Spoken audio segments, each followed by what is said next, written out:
საქართველოს ავიაბაზარზე კიდევ ერთი დაბალბიუჯეტური ევროპული ავიაკომპანია ნორვეგიიდან შემოდის. ის ოპერირებას 2026 წლის ზაფხულიდან დაიწყებს. კოპენჰაგენი, თბილისი, კოპენჰაგენის მიმართულებით პირდაპირ რეისები 27 ივნისიდან კვირაში ორჯერ შესრულდება. ეკონომიკის სამინისტროში აცხადებენ, რომ ავიაციისა და ტურიზმის სექტორის განვითარების პროცესში სკანდინავიის ქვეყნები ერთ-ერთი მნიშვნელოვანი სამიზნე ბაზარია.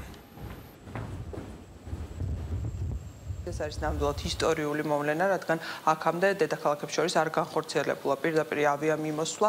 ჩვენთვის ძალიან მნიშვნელოვანია აღნიშნული მიმართულება, რადგანაც სკანდინავიის ქვეყნები ზოგადად წარმოადგენენ ჩვენთვის სამიზნე ჯგუფს. შესაბამისად, ჩვენი ტურიზმის ადმინისტრაცია აქტიურად მუშაობს მათთან იმისათვის, რომ გაიზარდოს საქართველოში საერთაშორისო ვიზიტორთა ციფრი. ფრენების შესრულდება კვირაში 2 სიხშირით.